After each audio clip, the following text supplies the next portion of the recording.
Exclusiva com o guitarrista Slash. Vários guitarristas do Brasil fizeram perguntas para ele, a gente vai ver agora. Vamos lá.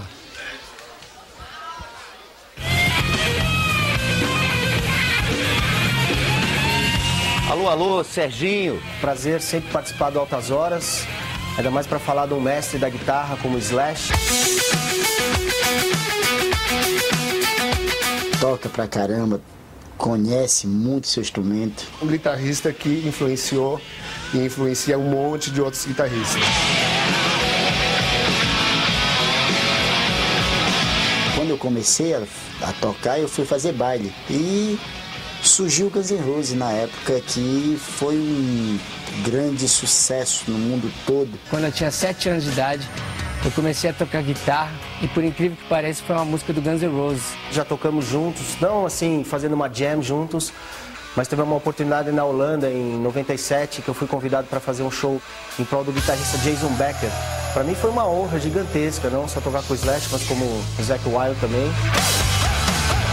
Eu lembro no AMB quando caiu uma tempestade, mas foi um showzaço no Rio de Janeiro também, então sempre acompanhei a carreira do Slash. A minha pergunta para o Slash é o seguinte, é saber se ele coleciona guitarras como eu. Eu tenho 98 guitarras, gostaria de saber se ele chega junto comigo. I'm not really what you would call a guitar collector, but at the same time I acquire guitars over the years and I just don't get rid of them. So it's a little bit of a different mentality, but I have roughly around 100 guitars as well.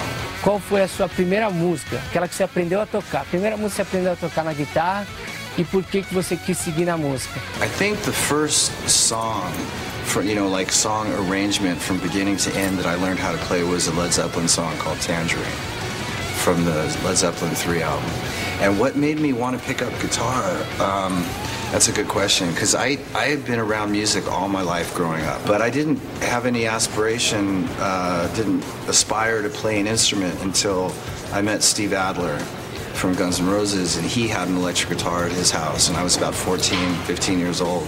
And so he wanted to start a band, and we listened to all the same music and whatnot. So I thought, well, he's got a guitar, I'll play bass. And it was just childhood fantasy type thing.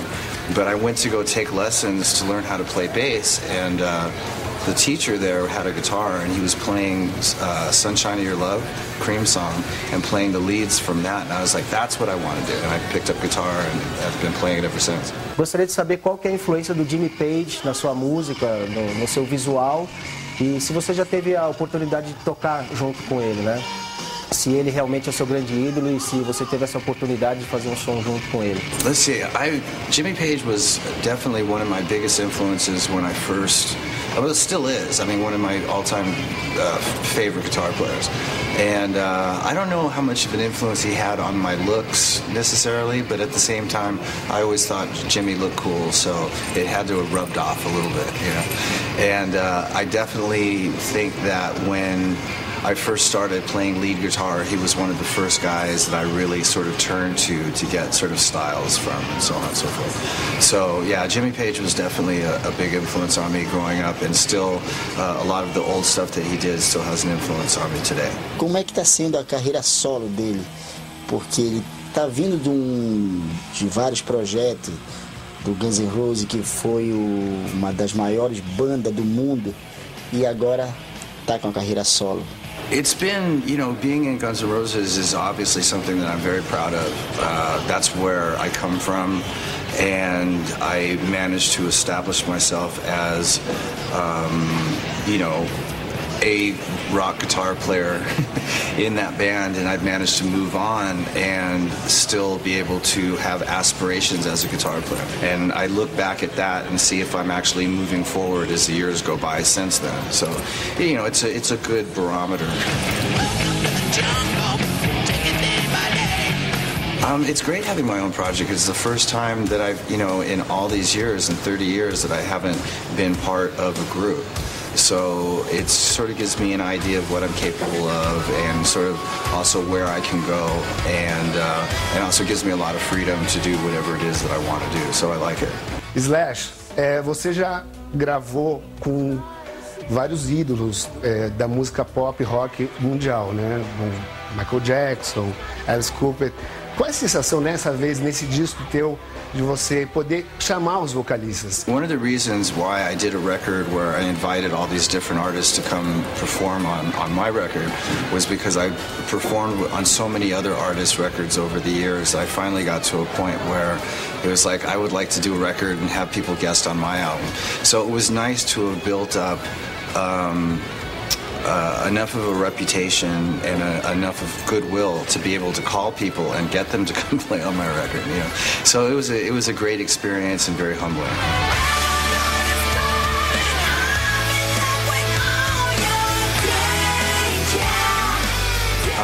Well, as far as writing the material was concerned, I had just, you know, written pieces of material here and there that I thought were cool and I'd put on tape.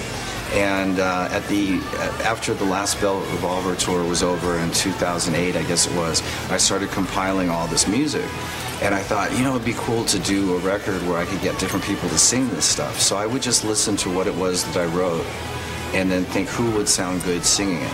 So for every song, I thought, well, this one sounds like Ozzy, this one needs a girl singer, let's try Fergie, this one sounds like Iggy Pop, this one sounds, believe it or not, like Adam Levine, this one definitely sounds like the guy from Wolf Mother, and that's how I put the whole record together.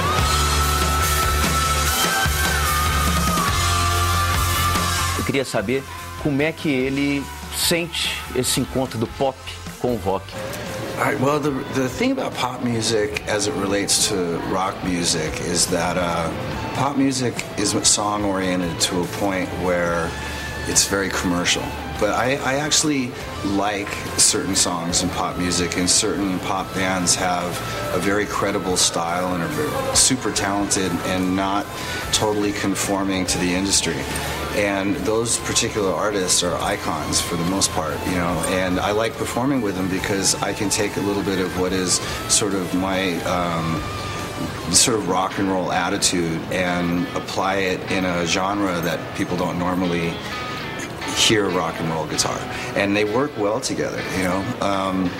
And it's an honor to work with artists that, even though it's in the pop world, who are really, really talented and good at what they do and can write some great songs, which in the rock world, sometimes that doesn't always happen, you know. It can be a little bit not so song-oriented, and I happen to like really good songs.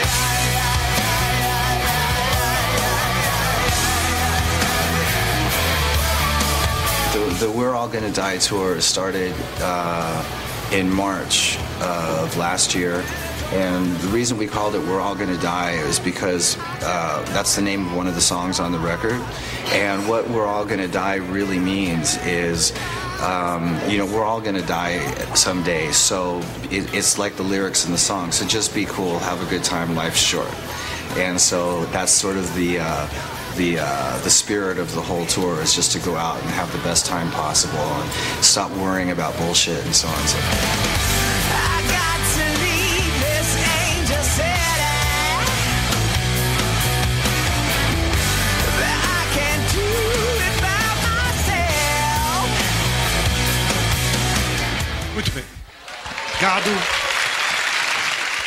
Vamos continuar a conversar com as pessoas aqui. Você gostaria de fazer uma pergunta? Então, por favor, pega o microfone para que você possa se expressar nesse